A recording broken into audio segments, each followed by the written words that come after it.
Hey, we're live. Merry Christmas. Bellato, Potieria, they're going at it right now up against the cage. If you're jumping into this live stream when it's not live, if you're watching it back during the week at any point, there's lots to talk about during the dead air times between the fights. But we're on now. Bellato, Potieria, we're here. Missed out on the first few fights. Just chilling in bed, but that's all right. We'll catch up on them after the card. That's fine.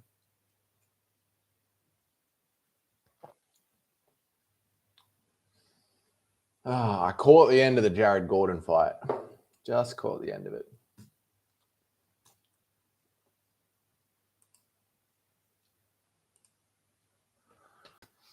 Whew.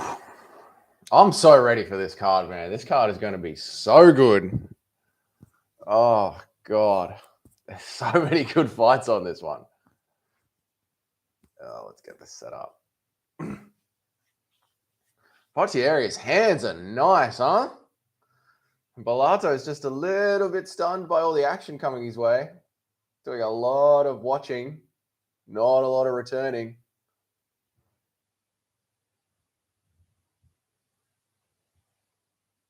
Low kick from Potieria. Good combination from Potieria, but now Bellato wants to get engaged. There we go. Nice jab from Bellato. Just starts to re-establish the game plan, I think. Just get back into the fight a little bit.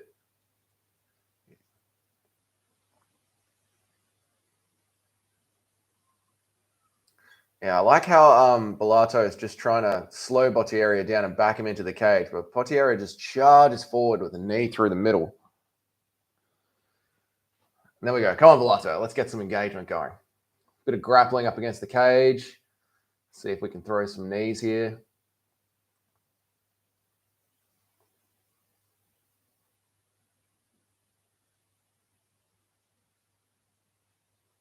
Oh, cop. Straight to the boys. Oof. Yeah, heard him wince right away at that one, huh? Oh, no. Oh, yeah. Oh, yeah. I mean, I said I wanted to see knees, but I didn't want you to see your knees cock off. Jesus. And Bellato's like, no, I didn't. No, I didn't. Like, yeah, dude, you did. You did. Square in the boys. Oh, that light's a little harsh. I might close that curtain after this round. That light's a little bit too harsh. Oh, no, the clock. Why didn't you tell me? Oh, God. What a week, huh? What a week in MMA. Jeez. How did Ian Gary survive this week? Because the whole MMA world just jumped on him. Plus, we got the Paulo Costa, Robert Whittaker fight to talk about. That news coming up. We'll chat about that in between the fights. Whether or not I think that's even going to happen, because Paulo Costa is more of a shit talker than I am. He doesn't fight. 115. We'll jump back in. It's 145, 144, 143 here on the clock now when the action resumes. I gotta remember to tap that at 115. Oh, Potieria just lands a clean jab as Bellato tries to get in on the entry here. So the only success Bellato has been having so far is when he's closing that distance and the grappling up against the cage. This range fighting here, not going well for him. Hammer fist from Potieria. Potieria. Inside low kick from Potieria. Potieria's really got this body language of like, what? What do you got? What are you going to do? Like he's feeling very confident, probably a little bit angry that his nuts just got turned into paste. And now we're back up against the cage. I forgot to hit that. You know what? We're just going to reset this. We'll try again at the next round. You know?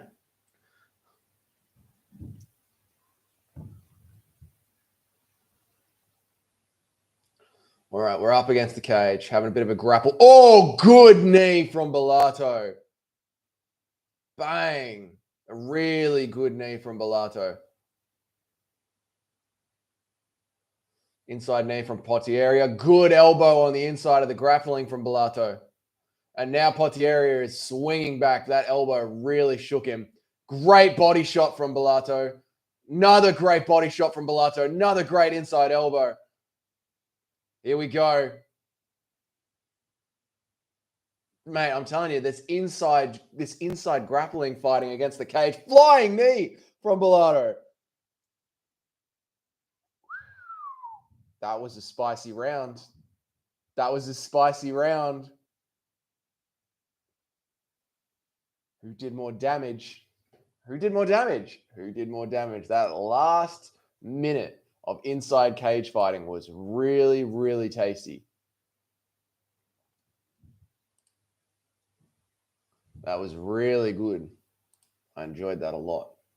I'm just going to shut this curtain just a little bit because it's very harsh light. Let's try that. Oh, that's nice. That's nice.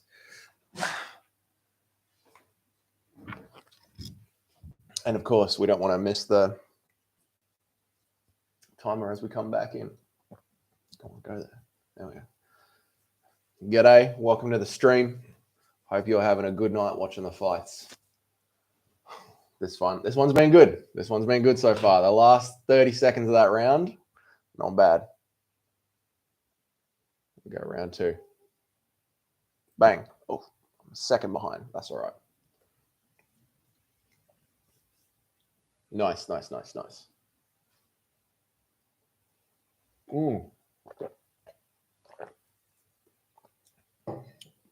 So when they're in range, Potieria is doing the better work, but Bellato is swinging super hard to close the distance. And then when the distance is closed, they're up against the cage. Violence, as Masvidal would say. Oh, huge uppercut from Bellato. But Potieria swings back and he's put Bellato down. Hammer fists. Bellato scrambling, trying to stay in it. Bellato has to hold on for dear life. Now his neck's exposed. Potieria goes for a gilly. They end up on the ground. Potieria is raining down heavy hammer fists. This is going to get stopped soon if those arms drop again. Yeah. And he's still here. He's still in it. Wow. Wow, wow, wow. Wow, wow, wow, wow, wow, wow. Wow. Oh my God, these hammer fists. I love this referee that is just letting this play out because now Potieria is seeming gassed.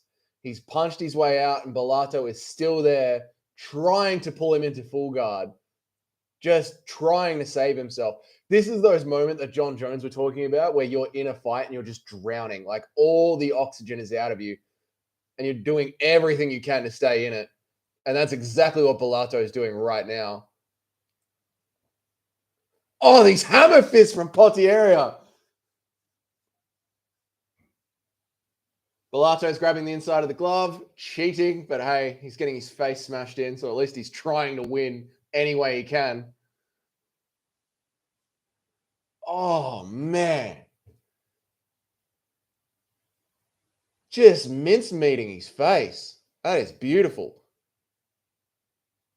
Body shot, headshot, headshot. Oh, my God. All right, Bellato's trying to get his feet on the hips so he can pop out. How much gas is in the tank? He's doing good. He's doing good. Got to get his legs under his hips. Protect the neck as he stands up. Here he goes. He's up. Woo! That's a fight. Now, Potieria is tired from all those hammer fists. Bellato's still here. He's got that Marvin Vittori chin. Fires a rocket up through the center, misses. Bro, we got the fight of the year here, boys. We got the fight of the year here.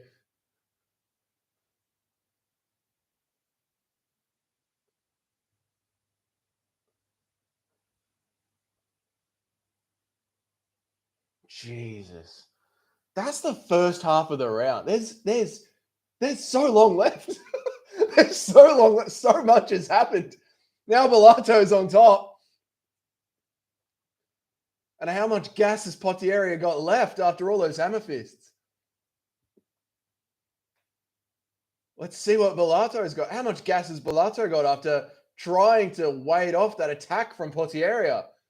Bellato's just choosing to do body, head, smart. Well, actually, upper thigh, head. But it's great. Those shots to the thigh hurt so much. And you can see Potieria trying to stop them. That's what gives Bellato this opening to rain elbows down onto the face. Come on, Bellato.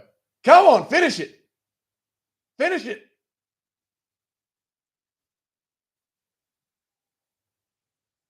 Oh, just hammer fists from Bellato now.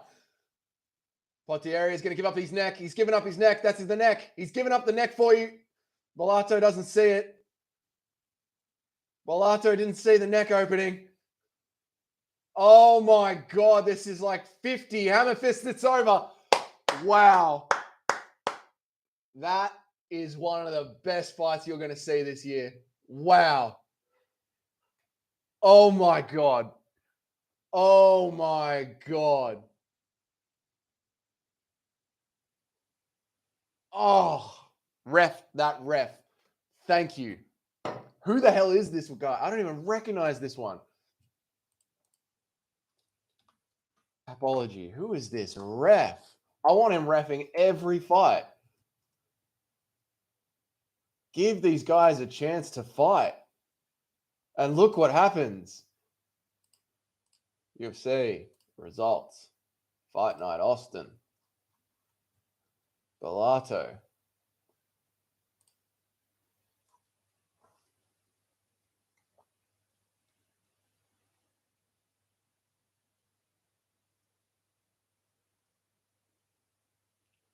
Jacob Montal. Yes.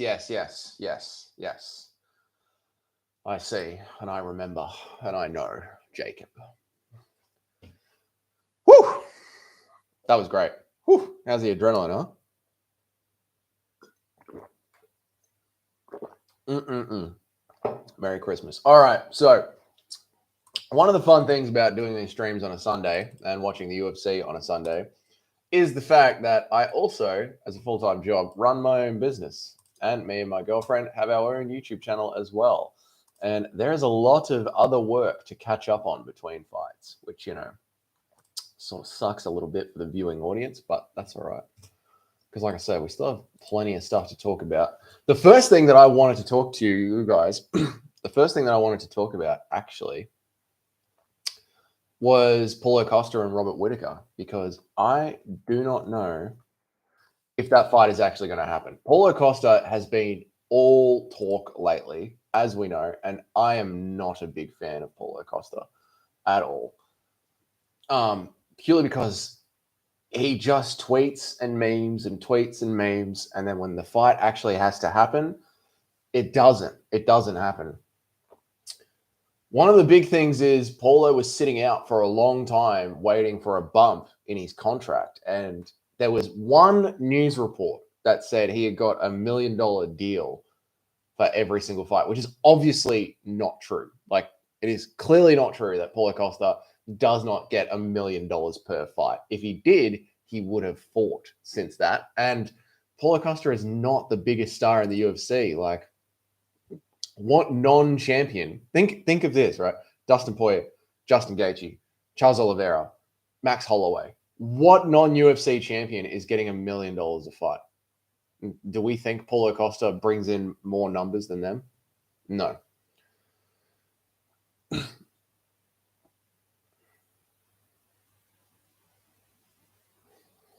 Bellato is about to do his in-cage speech. I want to hear this. Let's have a listen.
That was awesome. As he was talking there and saying that he just trains and trains and trains and his body took over, all I could think about was Yuri Prohaska versus Alex Pereira. It was an early stoppage. Go back and watch my reaction video of that fight, and I literally break it down frame by frame and show why it was an early stoppage. Who knows what who knows what Yuri Prohaska could have done if Mark Goddard had just allowed that fight to go on a little bit. Do you know what I'm saying? They were falling into full guard when Mark Goddard stopped that. And that's one of the most annoying things when it comes to these early stoppages and these early stoppage debates. There will be people on Twitter that are going to give that ref so much shit for not stopping that fight halfway through the second round, towards the end of the first round. There were plenty of chances there to stop that fight. There was even a chance during that sequence where I was like, oh, it's over. It's done. But if you let the fighters keep fighting, a clear point of ending will appear, like it just did. And when we're in a title fight like Alex Pereira versus Yuri Prohaska, that is not the time to try and be like this referee of foresight, this greatest ref ever that never lets a fighter get hurt. Think about that sentence right there, yeah? Never lets a fighter get hurt. They're fighters. They're going to get hurt. They're in there to risk their bodies for glory. And this is what happens when you allow them to do that. You get sick-ass fights.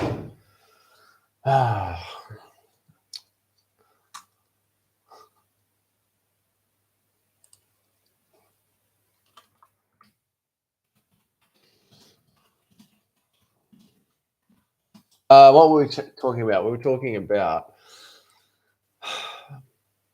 Paulo Costa clearly not getting a $1 million per fight deal because Paulo Costa is not the biggest name in the UFC, and there's plenty of other UFC stars that don't even get close to that amount of money. So Paulo Costa just said that in an interview as if it were fact, and news and media ran with it. And that story, I never remember that story getting cleared up. I don't think it ever did. I think that was just the narrative that went out. Then Paulo Costa and Robert Whittaker were originally booked to fight. That fight never happened. Paulo Costa was going to go fight again at, was it Utah, I think? That fight never happened. Maybe that was originally against Chimaev, and then that fight never happened. And then, of course, Paulo Costa Chimaev in Abu Dhabi. Now, this one wasn't Paulo's fault. You don't get that kind of staph infection and that kind of surgery on purpose. But it's just a continual sequence of absolute bullshit from Paulo Costa, and I'm sick of it. And I don't think that fight's going to happen. Paulo Costa, to me, is the UFC's new Darren Till. Just go away. Just go away. You think you're a star and you think the UFC needs you. It doesn't. The PFL is perfect for Paulo Costa.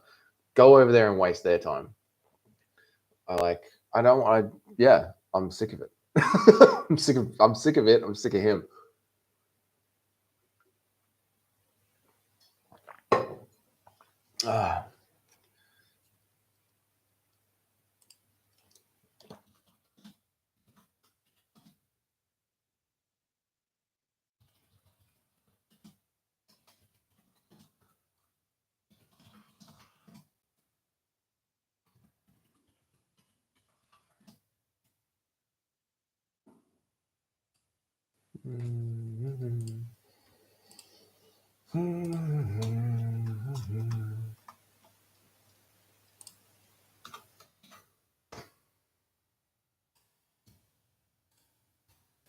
And having said that, as a massive Robert Whittaker fan, I should be the biased part of me, the part of me that is a huge Robert Whittaker fan, says, yeah, take Paulo Costa because Robert Whittaker can win that fight 9 out of 10 times.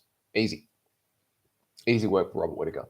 But the sports fan in me, the UFC fan in me, the MMA fan in me, the grinder, Brendan Allen, bro. Brendan Allen he's the Arnold Allen to Max Holloway. He's the Fiziev to Gaethje.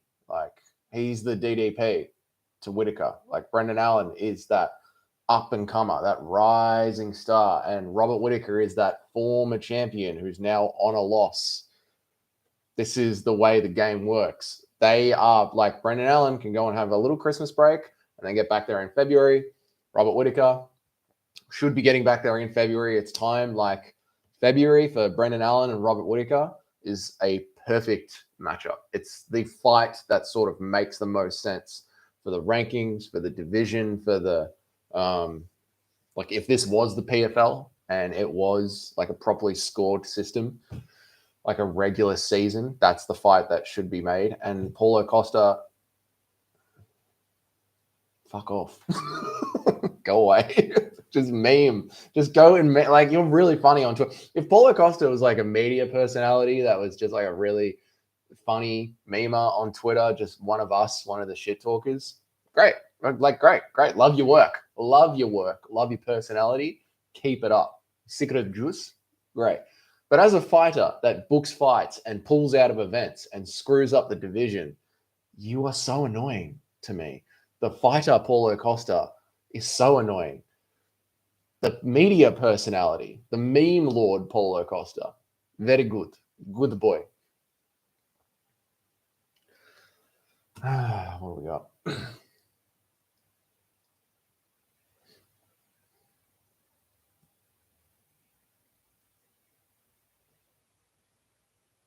Is he coming out to Richmond, north of Richmond? Joe Solecki walking out now.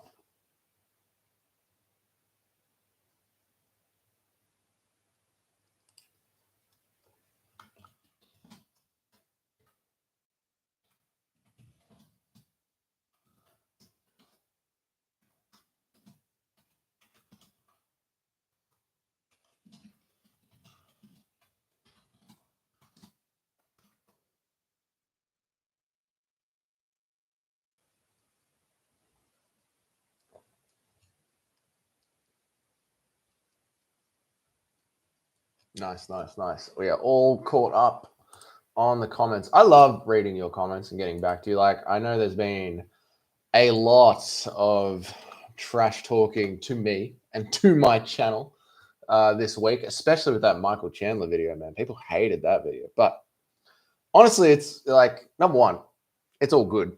Like, whatever people say, it really is all good. It's fine. I honestly do not care about like the people that say the channel's trash and the content's trash. I love the comments where people like give a valid reason as to why I was wrong about something. There were two guys in the comments who were awesome this week.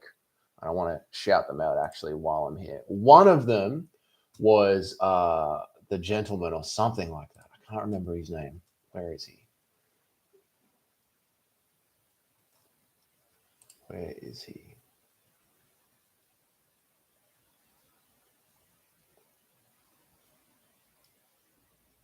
I was chatting to him on Friday. Here we are. Gentleman Kane, this guy, he was really good. We were chatting about Colby Covington, and he started off with like the whole "you suck, your channel sucks," and I was like, "Oh, come on, man, that's super nice." And then he was like, "Mate, it's just facts." He didn't say, "Mate, I think he's British."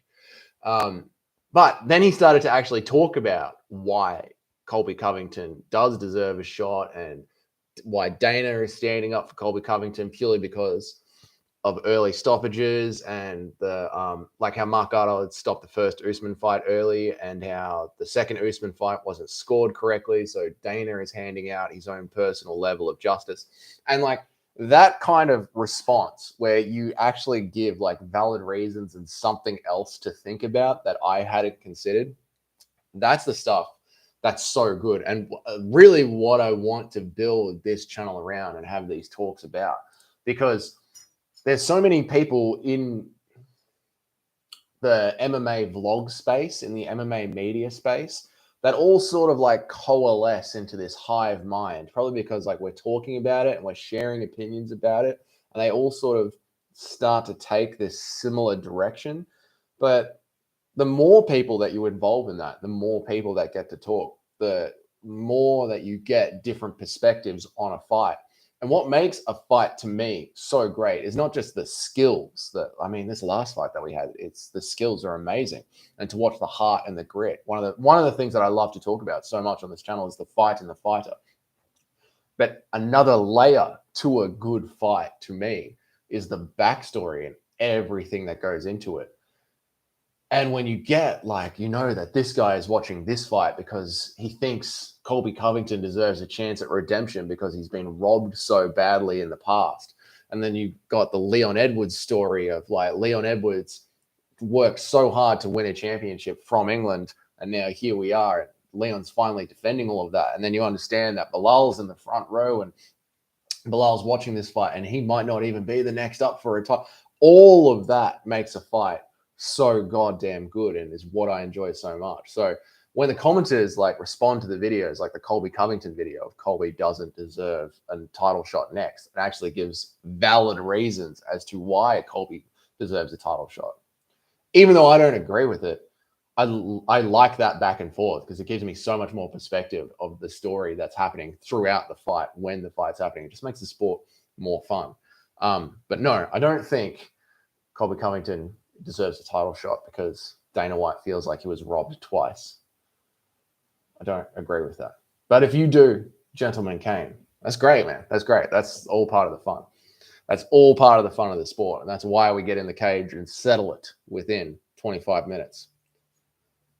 We're ready for the next fight.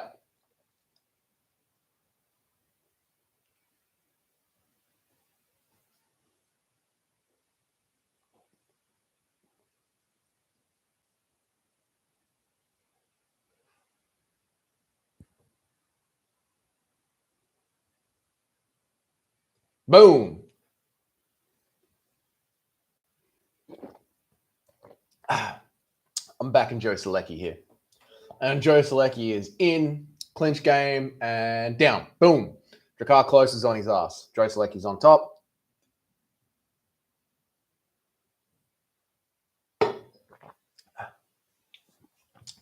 Joe Solecki loves the jiu-jitsu, loves the wrestling, loves the ground and pound. Putting great pressure on already, just driving that chest to chest. Now, I want to see some damage go off here. I want to see some submission attempts. I don't want to see wet blanketing from Joe Solecki. I don't care if you come out of Richmond, north of Richmond. I don't like wet blanketing. No, thank you. I don't want that. Just because you're a redneck Dagestani doesn't make you fun. All right. there's no wet blanketing here.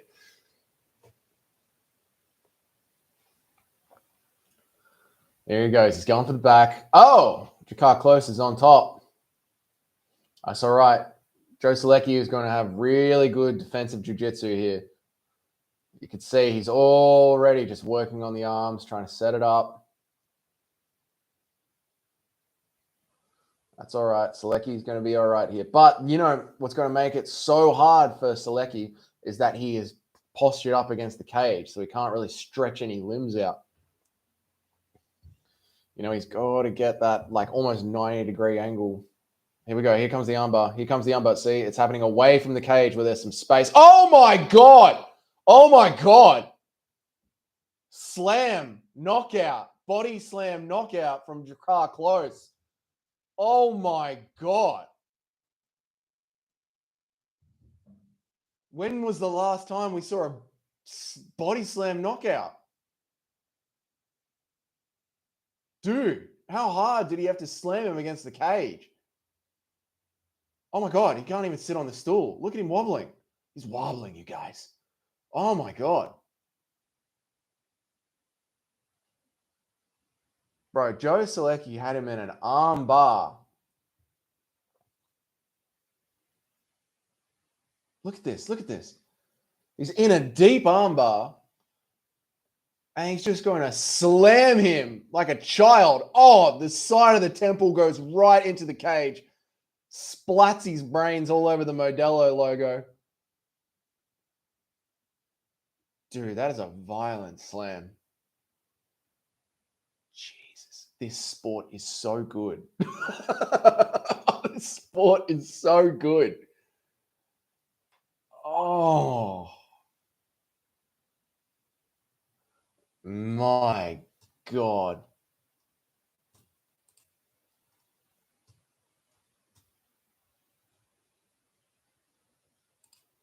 Yeah, like Bisping's talking the truth here. You know, that octagon isn't exactly concrete. Like it's padded. It's a padded mat. And he knocked a man out on a padded mat by slamming him into it. You know how hard you got to slam? That's incredible. That's incredible. I gotta. This card is going to be, you know, this is we're on here. Yeah. Do you feel the energy? This is one of those cards that was sold to us as going to be epic. And now it's happening. It's slowly happening. Each fight is like getting wilder and wilder. I got to send that finish to my brother. I got to send that to him. If you guys don't know how to do this, I suggest there's a way where you can grab the last knockout that just happened and send it around and save it. I want to get anything in trouble or get anything banned, but let's just say use Reddit to your advantage. Use Reddit to your advantage, and you'll have them as pretty much as soon as they come, as soon as they happen, they'll be there.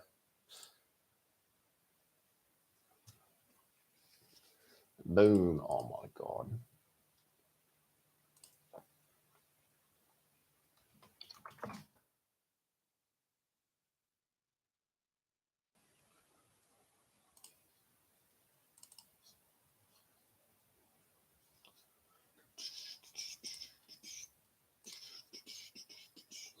Amazing work.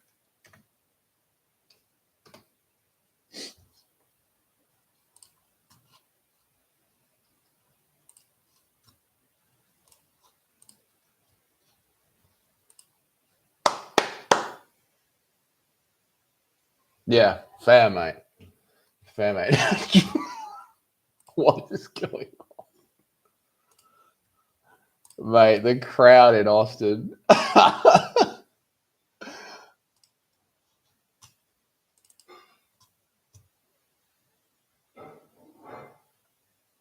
Oh, God. Stake.com, skinny bets.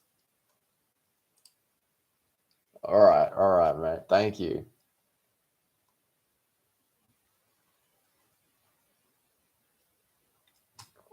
We're in for a special night.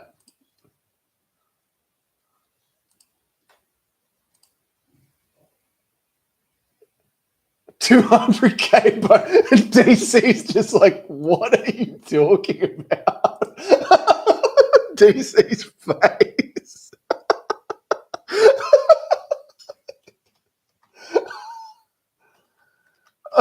DC's face is just like, what the fuck are you talking about? 200K. Oh shit, that's so good. Sometimes DC's reactions are so good. Oh man, that's a wild knockout. Oh. All right, done. Beautiful. Come on, have a good call out. Have a good call out.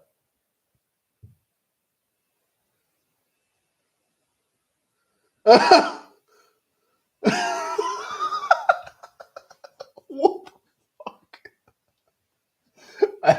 the fuck? What does Chael Sonnen say? You want the easiest fight you can get for the most amount of money?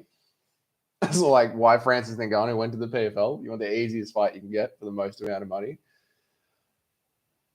Oh man. I want the easiest fight I can get. I'm here to make money. Legendary stuff. Wow. Wow. Mate, Cody Brundage up next. Cody Brundage up next. Come on, Cody. Can you get another win, mate? Please. Get another win. Don't let it be over. It might be over, but get another win, Cody. Come on.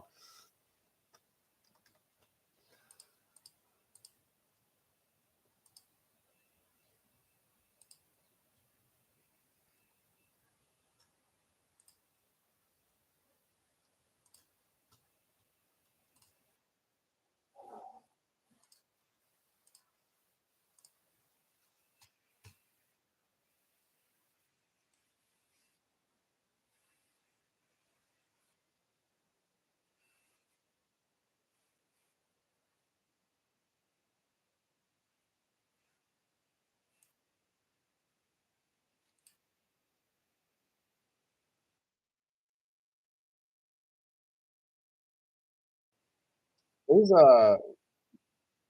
moments they're having between the fights? There's often a special card tonight. Yeah, there's a real special card tonight.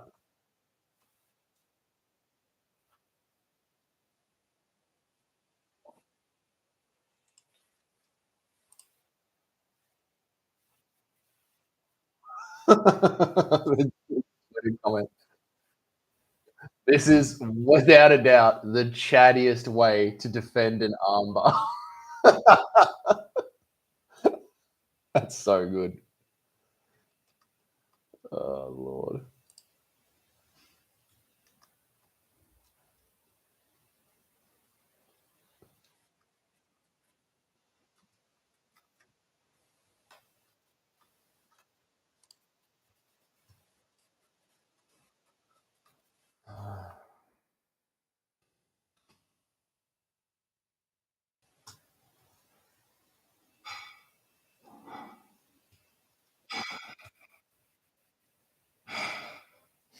So good. All right. What am I doing next? I gotta actually. I have to find an invoice.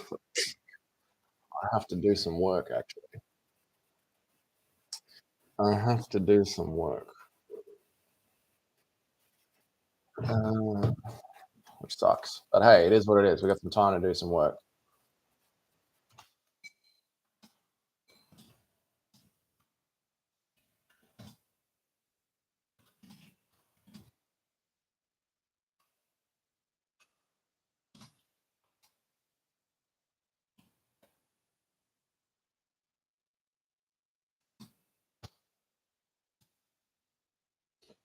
All right. God damn. I mean, there's nothing bad about having 10 invoices. Means you're making money. But it's a bit of dead air. You know what I'm saying? And I don't love giving you guys dead air because it doesn't make for a very good stream. But it's dead air. But it is what it is, huh? It is what it is. You know what? We can chat about this while I do this. That's on my screen. Good. Um, Jamal Hill, domestic violence. The domestic violence thing is a bit like it means just because there was violence in the household, it doesn't mean he like attacked his wife or anything like that. He got into a punch on with his brother at Thanksgiving, pretty much, which is like this is just like family shit. But because he's a UFC champion, it's family shit plus media. Like I think Jamal Hill is the youngest brother, and he got into a punch on with his older brother, and his older brother is suing him.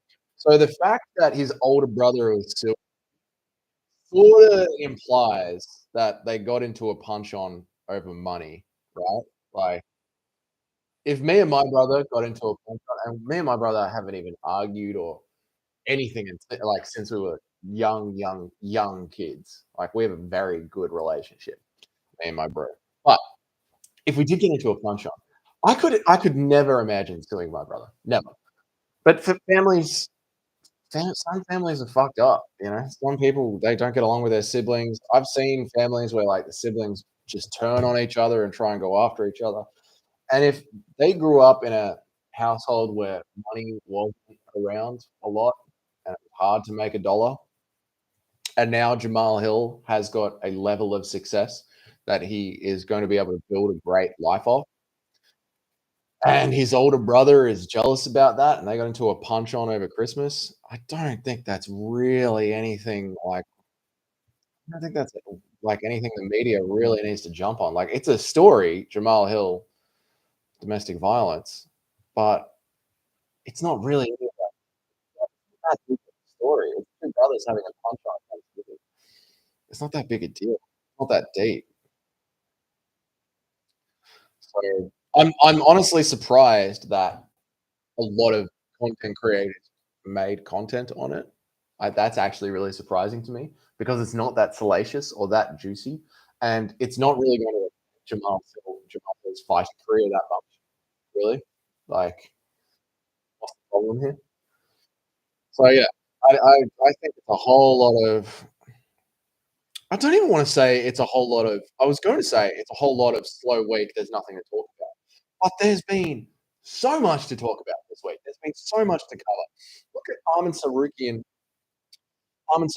and um, yeah, like they had a punch on in the hotel. Arman Sarukian was a coward. Like he surrounded Bobby Green with all the boys. He surrounded Bobby Green with all the boys, like not a one-on-one encounter. Like he did I'll talk shit and then I'll call in 5 guys to come and defend me. That's not okay. That's not okay. Like you want to talk shit and go this way about it, then you do it one-on-one. So that's what I think is the story. Then of course there's the fights that got made. Yeah, like a bunch of fights got made this week. Big one, Paulo Costa Whitaker. That's There's the whole E and Gary fallout. There's all that to talk about. And instead, like, people want to make videos and talk about Jamal Hill getting into a punch on with his brother at a family dinner. Okay, so what? So what? Yeah,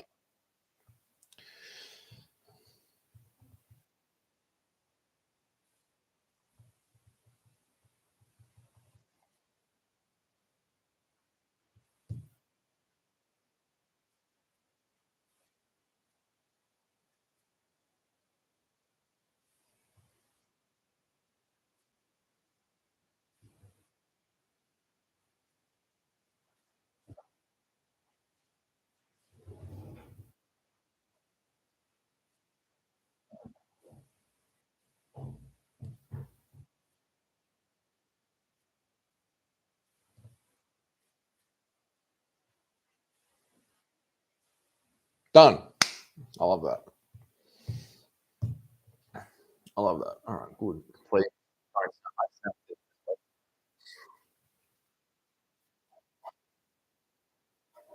I snapped this week, and I think it's gonna. No. Yeah. Oh my, how is that? Oh, we got a bit of thing.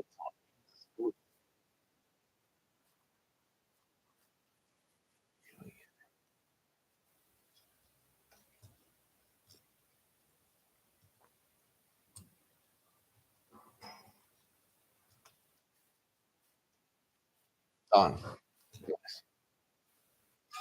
It's such a Texas vibe going on. What is Michael Chiesa wearing, man? Uh, oh, oh my god.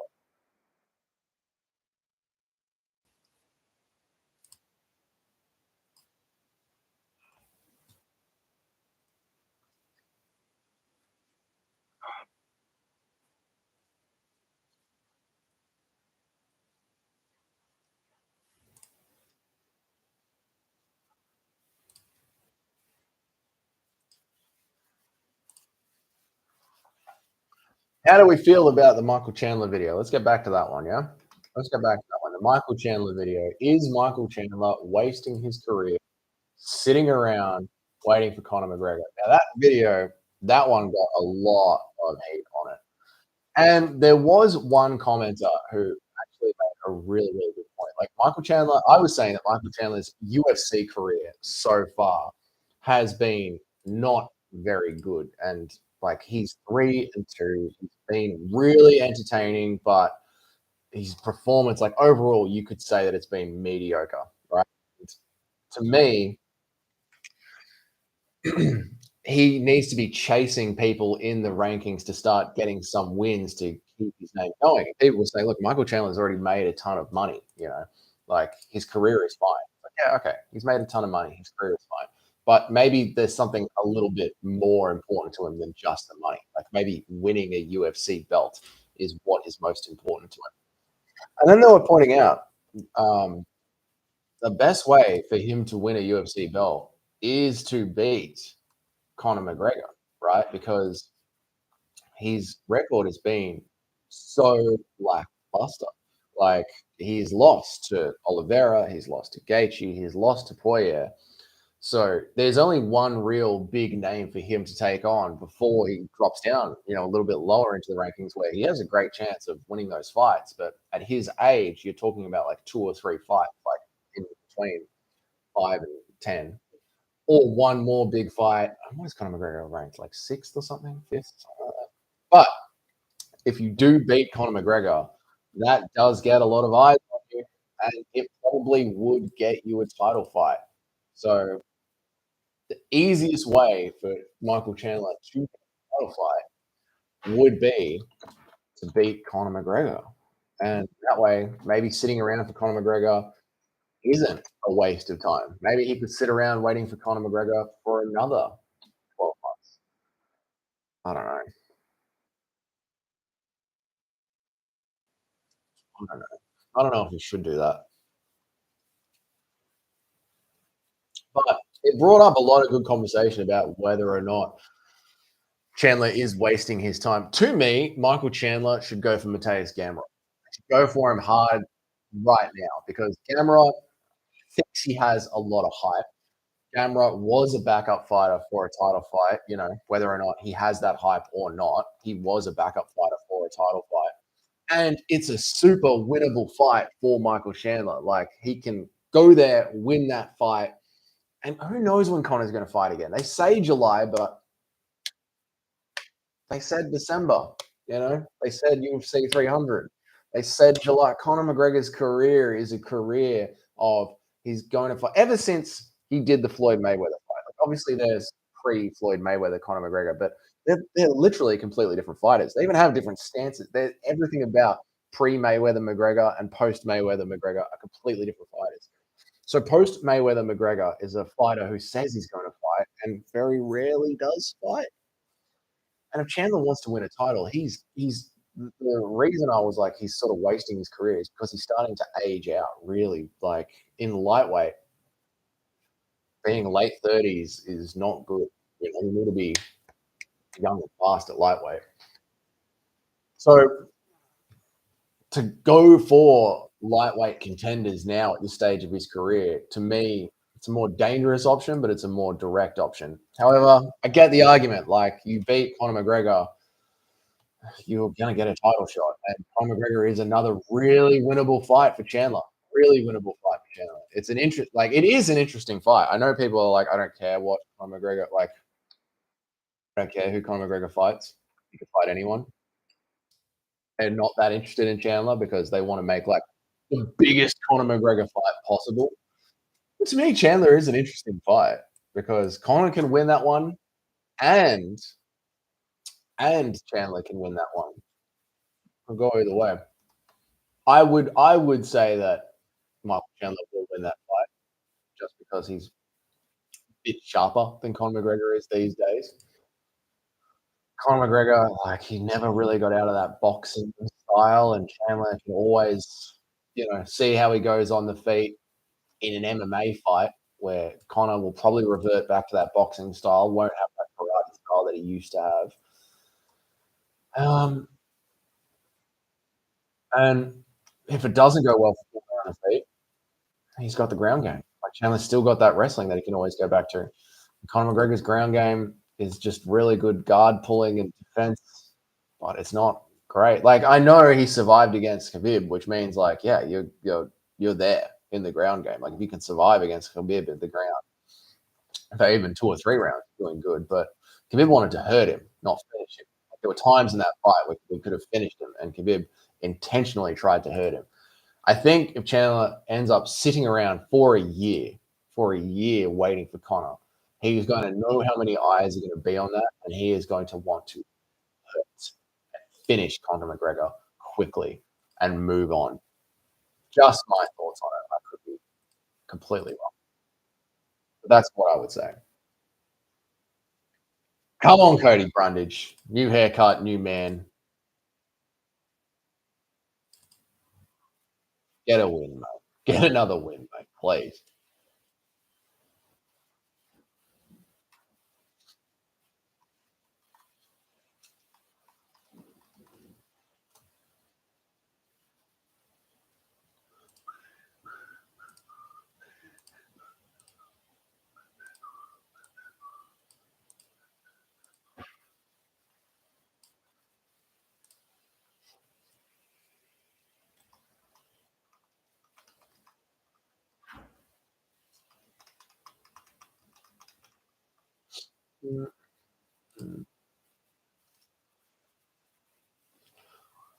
All right, UFC Austin, let's move along now. Come on. We need to get some action going here, I think. And of course, there was the money over legacy video. And that one, I think that one's still got a few responses to come in because that is a very serious conversation about whether or not that question at the end of that video, about Chael Sonnen and about how he would look at his career. That question is not a joke. And it does pertain back to Michael Chandler. Like, how much money would you have to make you, as an athlete, as a competitor, to walk away from a UFC belt or a chance at a UFC belt? I don't know. If winning a UFC belt is your dream, then the money sort of comes after that, I think. But if you're here to make money, then you don't give a shit about the UFC belt. And that's fine. That's why in that video, I was like, there's no right answer here. It's just what's important to you answer.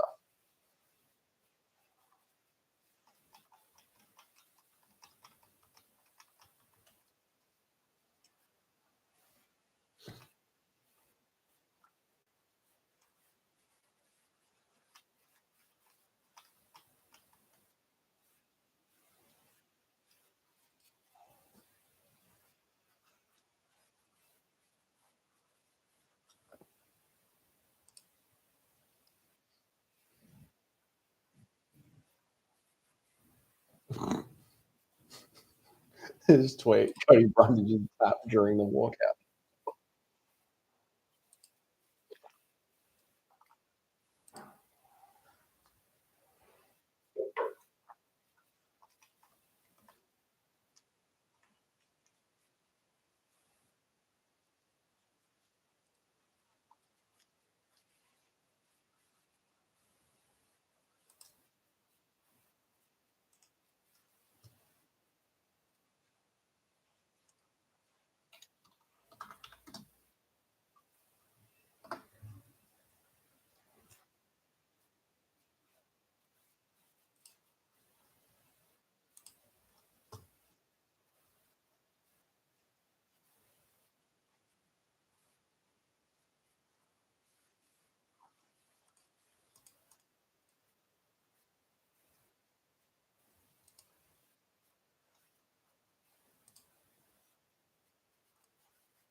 Cody Brundage walking out, first to come.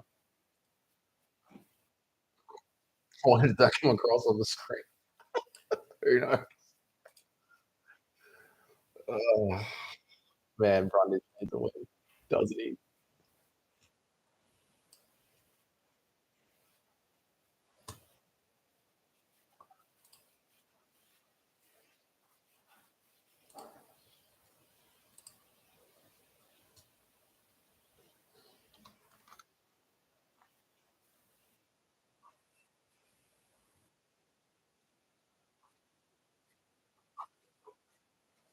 Oh,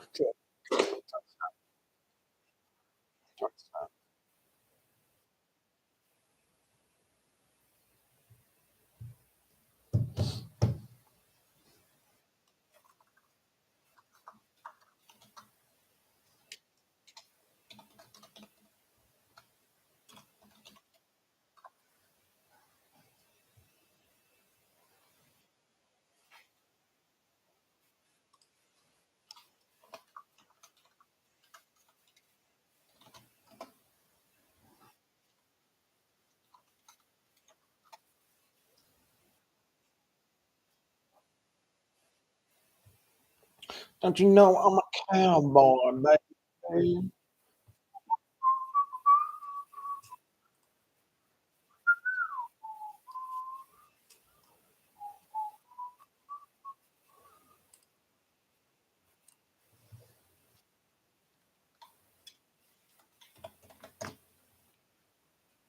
Come on, baby.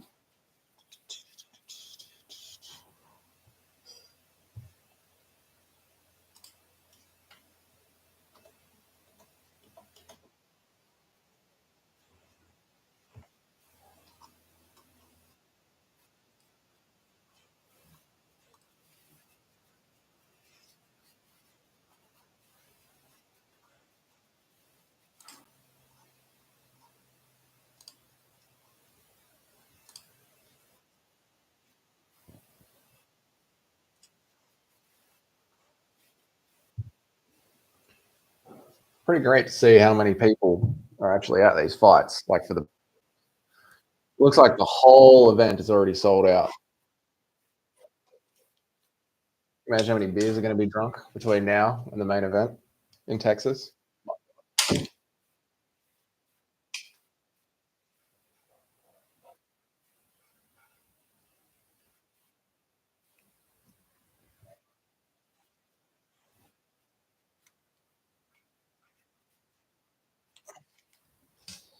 Come on.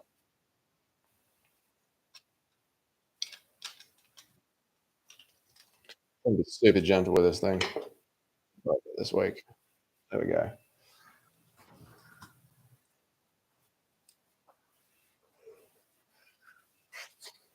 All right, we're nearly ready. Come on now. Cody, Brundage, Zachary, Reese. Come on now. We're having a look. We're having a look. See, Bruce Buff is doing his bloody call out now, mate. Whew. It's a bit shit. That's all right. Oh, go on, Cody. He's gonna get smashed. He's gonna get smashed. I know he is. Like, you want him to win. You want him to win, but he's gonna get smashed.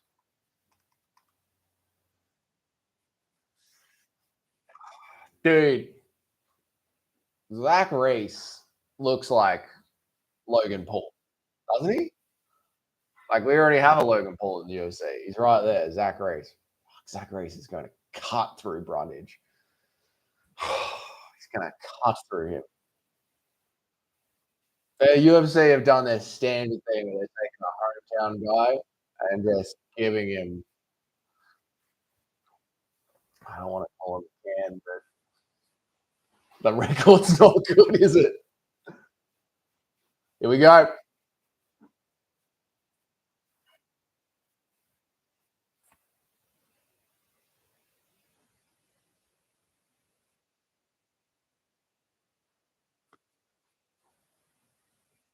We're off. We're off. Let's go. All right, Brundage, what do you got? Do you have any career left in you at all? Way! Brundage going hard and fast.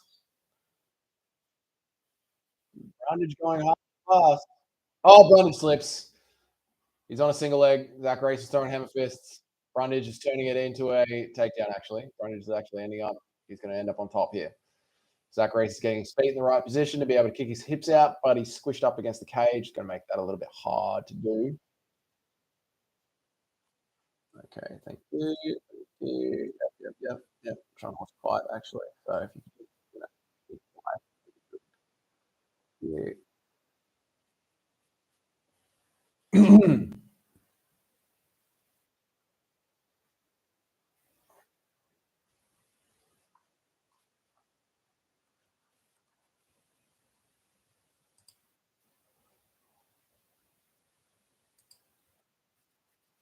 Oh, up kick from Reese. Really nice up kick. Brundage throwing down some hard swings. Reese pulled him in full guard.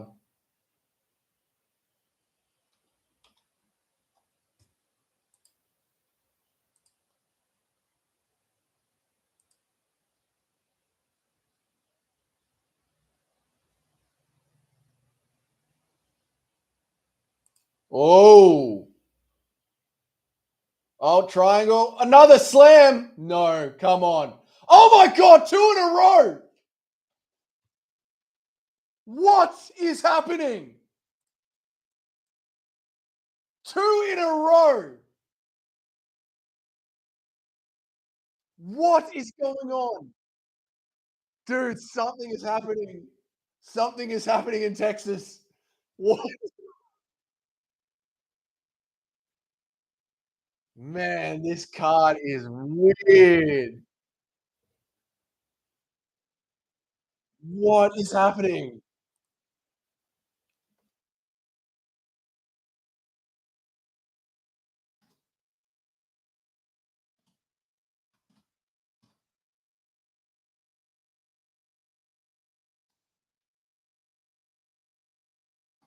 What is happening? Look at this slam right in front of Bisping. Right on the temple again.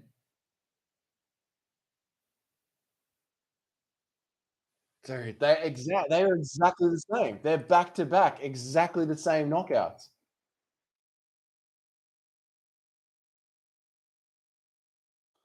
This card is so much fun.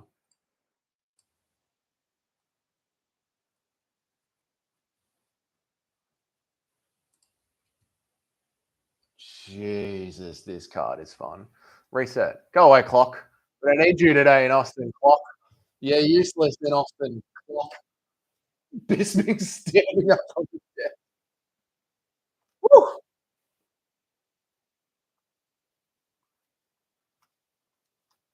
Mate, that's crazy.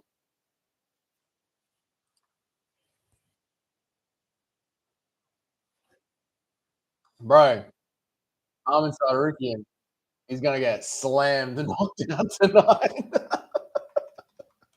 this is Arman needs to be careful. Oh, man.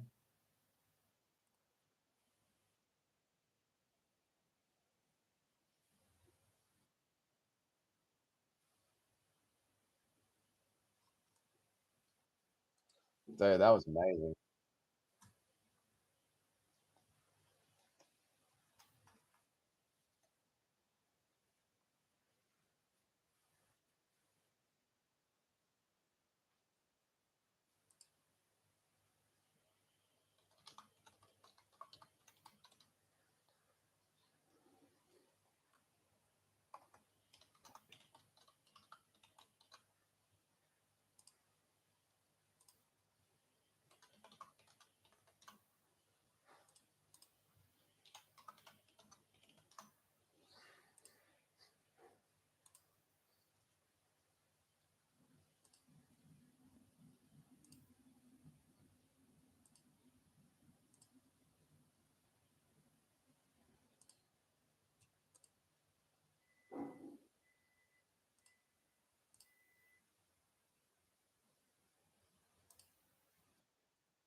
Jeez. This card. He's talking about how his granddad passed away this week. This card is so up and down. You know, you've got like the cancer things that are happening in the middle of the fights, and you have these epic fights. This is wild.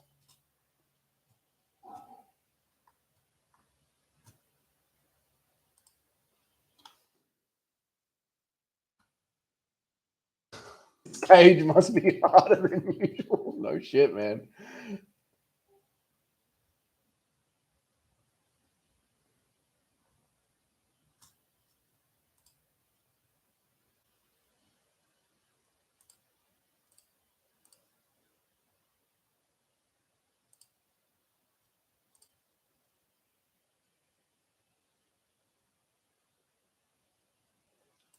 That's so like I was literally like, come on, man, you got to get a win. Have you got one more win on you?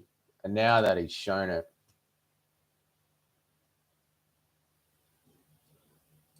really nice, really good to see.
Apart from the opening fight, this might be the best card ever.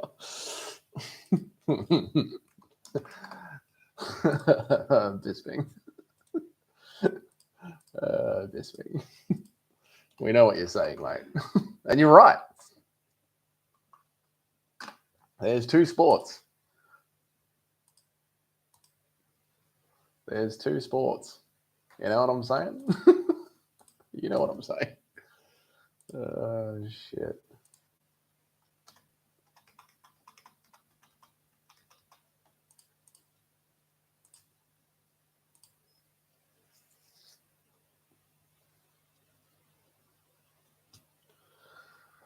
The man, where the video? What are you saying, mate? Which video are we talking about? I made a lot of videos this week. Are you talking about the Chandler video? Are you talking about the money or legacy video? Are you asking if I am going to live stream the UFC fights from ESPN onto YouTube for free and get my account blocked? Because I'm not going to do that. What are you asking, mate? Thanks.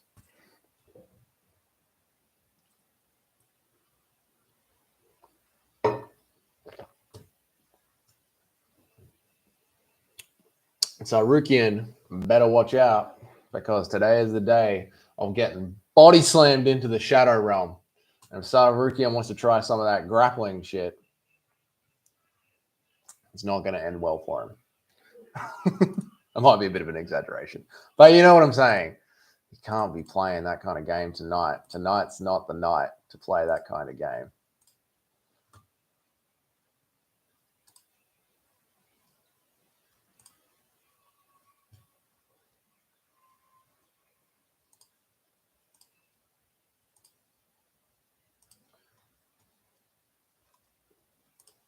Man, Arman Tsarukyan going up against Bobby Green like that in the streets, bringing all those guys. Bit of a bitch move. Not gonna lie. Bit of a bitch move.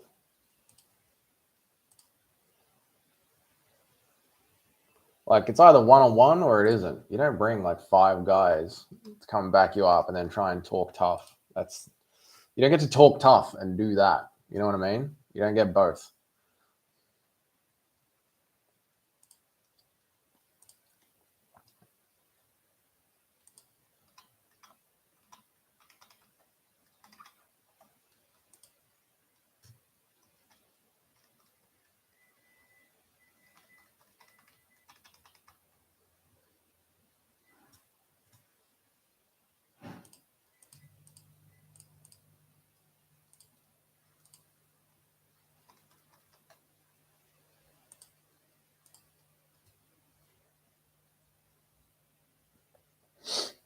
All right, I'll be back.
beautiful day.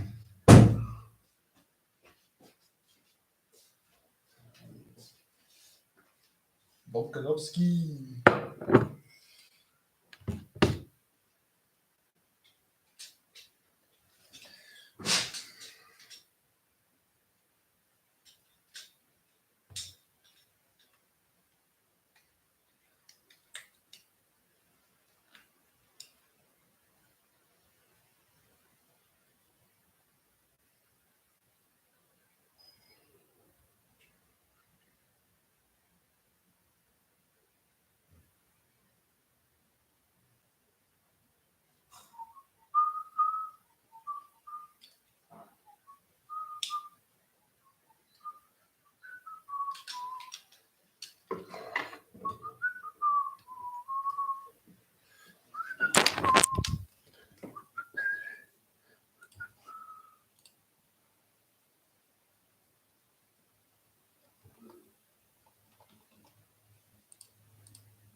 What a card.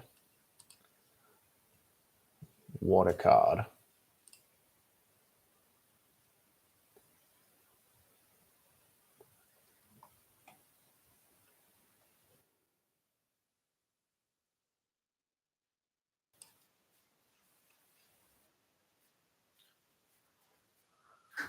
Right, a lot of emotional ups and downs on this card. To have super violent knockouts followed by deeply moving cancer research commercials. Very odd way to pace a night about punching each other in the face, but good on them. Honestly, good on them.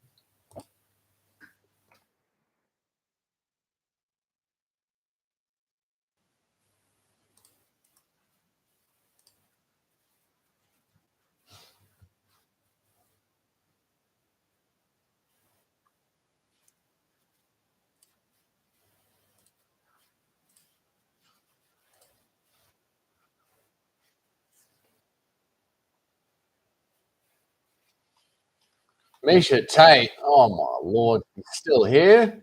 Retire, woman. Retire.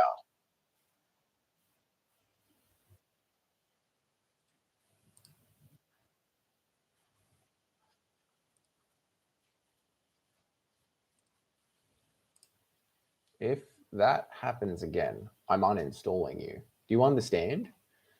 You will not remain on this computer if you open yourself up again for no reason. Do it. Do it. Do it. Open up again. Go on. Do it. I'll uninstall you so goddamn quickly. You stay closed. Sneak. Unbelievable.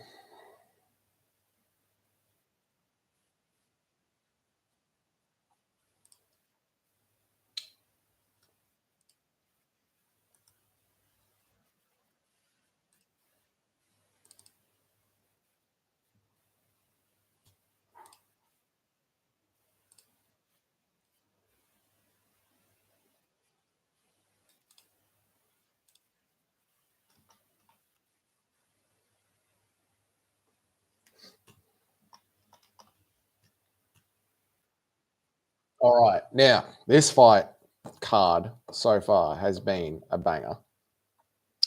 So this one should be as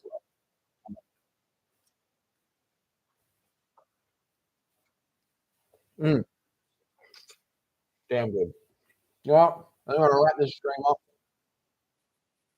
My brother's coming around. We're going to kick back. We're going to enjoy the fights. Thank you for watching along. We'll see you guys in the week of the videos.